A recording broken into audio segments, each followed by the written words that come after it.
लिहाजा ये दो सोच का फर्क था। जिस स्तर पर नेहरू जी गिरे, कहीं उन्होंने स्टेट्समैनशिप नहीं दिखाई। ये बात अलग है, आज की डेट में लोग कहते हैं वो स्टेट्समैन थे। पता नहीं स्टेट्समैन अखबार में काम करते थे, कहां काम करते थे, किस बात के स्टेट्समैन थे। एक आध तो कोई बात मुझे पता चलती। और जो उनका साथ दे रहे थे उनको उस वक्त एहसास हुआ जब उनकी ताकत कमजोर हो गई। और जब प्रधानमंत्री का मामला आया तो उन्होंने तो कांग्रेस पार्टी तोड़ने की धमकी दे दी। तब तक गांधी जी के हाथ इतने कमजोर हो चुके थे कि वो कुछ कर नहीं सकते थे। लेकिन गांधी जी से मेरी एक शिकायत है, वो तो है नहीं, उनके वारिस हैं, नकली वारिस हैं। पहले शुरू में ये झूठ फैलाया कि ये उन्हीं के वारिस हैं, कि गांधी जी जिस वक्त जिन्ना इस मुल्क को तोड़ करके अलग पाकिस्तान बनाने की जिद कर रहा था, तब आप उसके सामने धरने पे क्यों नहीं बैठे? उसके सामने भी धरने पे बैठते और कहते जिन्ना मैं ये नहीं होने दूंगा। तो आपने धरना नहीं दिया और आपने इस देश के उन लोगों को, जो करोड़ों लोग थे, जो हर छोटी छोटी भूमिका में देश को आजाद करने में लगे हुए थे, आपने उनसे एक झूठ बोला, सरेआम झूठ बोला आपने। और जो लोग भावुक थे, जो आप पे यकीन करते थे कि ये हमारा कायद है, ये हमारा लीडर है, ये कह रहा है तो इस पे मुझे भरोसा है। इसलिए मैं कह रहा हूं कि जब आप किसी पे भरोसा करते हैं तो पागलपने तक की हद पर करते हैं। और जब वो रास्ते से हट जाता है तो उसके अपने लोग जो उसको ताकत में लाते हैं वही उसके खिलाफ हथियार उठा लेते हैं। आपने कहा कि भारत और पाकिस्तान अगर बना, ये भारत का अगर बंटवारा हुआ तो मेरी लाश पे होगा। देश ने यकीन किया, इतना बड़ा लीडर इतनी बड़ी बात कह रहा है, लोग खामोश रहे। गांधी जी को यह समझ नहीं आया कि ये नेहरू जी, ये अंबेडकर नहीं है। इस समाज में बहुत सारे सुभाष चंद्र बोस भी थे, बहुत सारे वीर सावरकर भी थे। जब देश बटा तो गांधी जी कहां थे? गांधी जी तो कहा कि मेरी लाश पे होगा, तो देश तो बट गया था, तो गांधी जी तो जीवित थे। तो अगर उनकी ख्वाहिश किसी ने पूरी की, मैं एक बात और साफ कह लूं, उस एक्ट को जस्टिफाई नहीं करना चाहता मैं। वो एक्ट जो था वो उसका कोई जस्टिफिकेशन नहीं है। मैं आपसे कहना क्या चाहता हूं कि हमारे देश में लगातार पूरी हमारी फ्रीडम मूवमेंट से लेकर के संविधान बनने के बाद, संविधान बनने से लेकर 2019 तक इतने फ्रॉड हुए हैं, खुलेआम हुए हैं, जिसका नतीजा है कि आज ये देश 70 साल के बाद पहला चुनाव राष्ट्रवाद और राष्ट्रवाद के विरोध में जो लोग खड़े हैं उसके बीच हो रहा है। और कुछ लोग ऐसे ही दीवाने नहीं हुए हैं कि जो मुंबई के एसी में से निकल के नहीं जाते थे वो बेगूसराय की धूल फांक रहे हैं। मैंने सुना है यहां भी आ रहे हैं।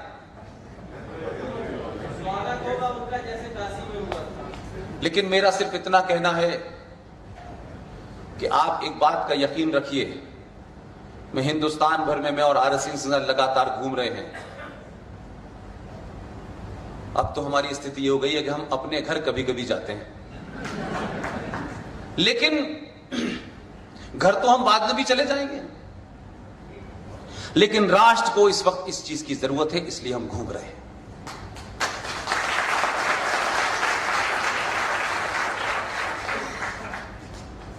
हम 70 साल में ऐसा क्या हुआ इस देश में कि सारी कीमत हमने दी। 21 लाख लोग मारे गए, पाकिस्तान बन गया, धर्म के नाम पे बन गया, 3 जंगें लड़ी आपने उनसे। और पिछले 40 साल से एक तरफा प्रॉक्सी वॉर को आप बर्दाश्त कर रहे हैं। मरने वाले आप लोग हैं, मारने वाले कौन लोग हैं उनका चेहरा नहीं पहचान पा रहे आप। इसलिए पंजाब में एक आतंकवाद का शगुफा छूटा, चलिए साहब मान लिया। पूरे देश को पता चल गया पंजाब में सिख आतंकवाद है, बड़े जोर जोर से चिल्ला चिल्ला के बताया गया सिख आतंकवाद है। जिन 2-3 लोगों के बारे में अभी सिंह साहब कह रहे थे कि उनको गिरफ्तार किया गया, पकड़ भी लिया गया, और थोड़ी देर के लिए मान भी लेता हूं कि भारत की अभी किसी अदलिया ने, किसी अदालत ने उनको मुल्जिम नहीं ठहराया है, लेकिन 3-4 लोगों के पकड़े जाने से आपको हिंदू टेरर पता चल गया। लेकिन मैं आपसे पूछना चाहता हूं, इस देश में 5000 बम धमाके हुए हैं, 5000 बम धमाके हुए हैं, और पूरी दुनिया में किताब लेकर के, नारे तक भी अल्लाह अकबर का नाम लेकर के धमाके करते हैं, लोगों को मारते हैं, लेकिन इसका धर्म नहीं पता चल पा रहा है। ये कौन सा धर्म है भाई? हमको किसी को शक नहीं हुआ, कभी शर्म नहीं आई, कभी सवाल नहीं पूछा कि 3 लोगों को आपने पकड़ा और एक थ्योरी बना के आपने मार्केट में पेश कर दी और कहा कि हिंदू आतंकवाद है। तो मुझे तो कोई फर्क पड़ता नहीं। अगर फर्क पड़ता होता तो मैं यहां नहीं खड़ा होता। इस देश को इस्लामिक आतंकवाद से खतरा है, और इस इस्लामिक आतंकवाद को इस देश की राजनीतिक पार्टियां बढ़ावा देती हैं, अलग अलग तरीके से देती हैं, गैर कानूनी तौर से देती हैं, संविधान के अंदर फ्रॉड धारा ला करके देती हैं। जो संविधान में जिन चीजों की मनाही है उसको आप एक्ट के माध्यम से देती हैं, लेकिन कोई पूछने वाला नहीं है। लिहाजा अब सवाल यह हो गया है, और इस देश में एक और बड़ी बात यह है कि हिंदू आतंकवाद कोई कहने वाले कौन लोग हैं। चलिए, आपके शहर का आदमी तो दीवाना हो सकता है, उसकी दीवानगी तो आलम पता ही होगा आप लोगों को, कोई बात नहीं, इस उम्र में अक्सर लोग होते हैं। लेकिन मेरा कहना यह है कि जो लोग, ये कौन लोग हैं भाई जो ये कहना चाहते हैं कि हिंदुस्तान जो है वो इंटॉलरेंट हो गया है? मैं उनसे सवाल करता हूं बड़े वाज़ेह तौर पे। जिन लोगों ने अपने पैगंबर साहब हजरत मोहम्मद साहब के दमाद अली का कत्ल फजर की नमाज में किया था, वो कौन लोग थे? जिन्होंने अपने नवासे को करबला के मैदान में 3 दिन तक पानी नहीं दिया, उस खानदान को मारने वाले कौन लोग थे? वो हमें बता रहे हैं कि हिंदू इंटॉलरेंट हो गया है।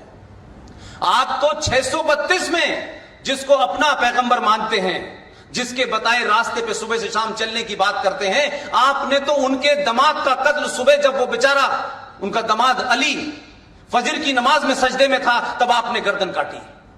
वहां कोई आरएसएस का हेडक्वार्टर था, कोई ब्रांच भी नहीं बेचारों की, लेकिन हो रहा है। करबला में क्या हुआ बताएं आप? आज पूरी दुनिया के अंदर जो इस्लामिक आतंकवाद है, ये वही लोग हैं जिन्होंने मोहम्मद साहब के दमाद की गर्दन काटी, जिन्होंने उसके नवासे को 3 दिन तक पानी नहीं दिया। और यकीन मानिए, जिन लोगों ने मारा, वो नारे तक भी अल्लाह अकबर का नारा लगा रहे थे, वो कलमा पढ़ पढ़ के मार रहे थे, मोहम्मद साहब के खानदान को मार रहे थे। वो अपने चेहरे से नकाब हटाएं और हमें बताएं कि आप कौन हैं। ये वही लोग हैं जो इस हिंदुस्तान में और पूरी दुनिया के अंदर आतंक फैला रहे हैं।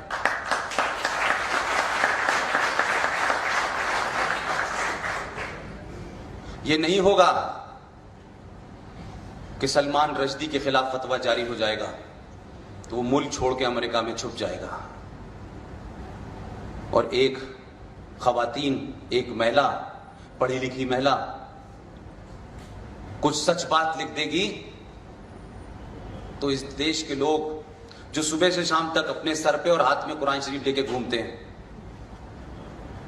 उस महिला को आप हैदराबाद प्रेस क्लब में घेर के मारेंगे? ये कौन सी हदीस और कौन से शूरा में लिखा हुआ है मुझे बताओ ना। कहां अल्लाह ने फरमाया है कि औरत पे हाथ उठाना? ये बात अलग है कि आपने गलत पढ़ लिया है तो आप पहली फुर्सत में हाथ ही उठाते हैं। तस्लीमा नसरीन इसी आजाद भारत के अंदर इतनी बड़ी फिगर है, इतनी बड़ी साहित्यकार है, लेकिन मैंने इस देश में ये शायरी करने वाले, ये ढोलक बजाने वाले लोगों को कभी नहीं देखा कि उसके लिए अवार्ड वापस करने गए हों कि एक ऐसी महिला जिसने जो उसके मुल्क में हुआ उसकी सच्चाई लिखी, कम से कम उसके खिलाफ फतवा जारी मत को। वो आज भी आजाद भारत के अंदर अंडरग्राउंड रहती है। इस पे इस देश को शर्म आनी चाहिए।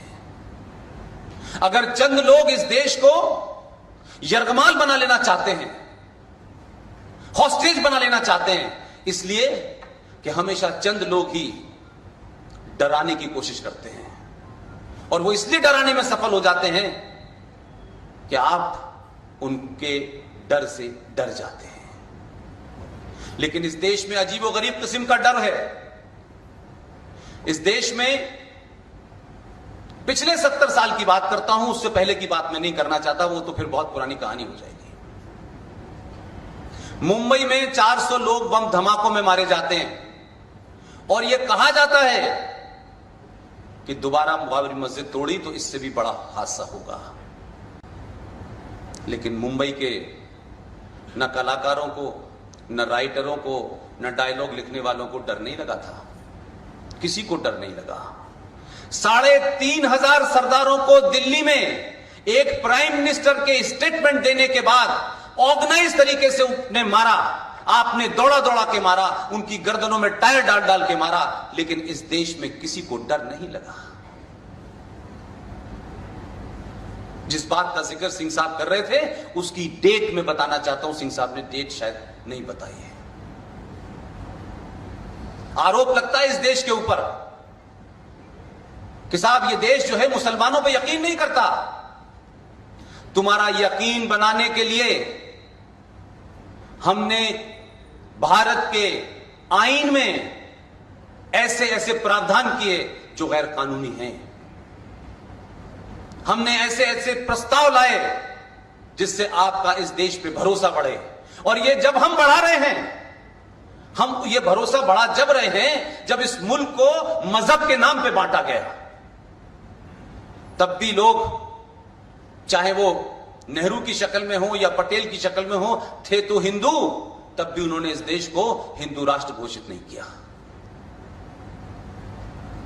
लेकिन हमने सोचा शायद चीजें बदल जाएंगी, लोग समझ जाएंगे, सच सामने आ जाएगा, लेकिन ऐसा नहीं हुआ। इसीलिए आज उस वक्त की गलती का असर यह है कि आज भारत के टेलीविजनों के ऊपर लोग टेलीविजन पे बहुत बेशर्मी के साथ, बिना किसी घबराहट के ये कहते हैं कि भारत को हमने 7 करोड़ मुसलमान थे तो हमने अलग पाकिस्तान बना लिया था, अब तो हम 35 करोड़ हैं, हम दोबारा से बनाएंगे, और इस बार आपको तय करना है कि आप कहां जाएंगे, हम नहीं जाएंगे।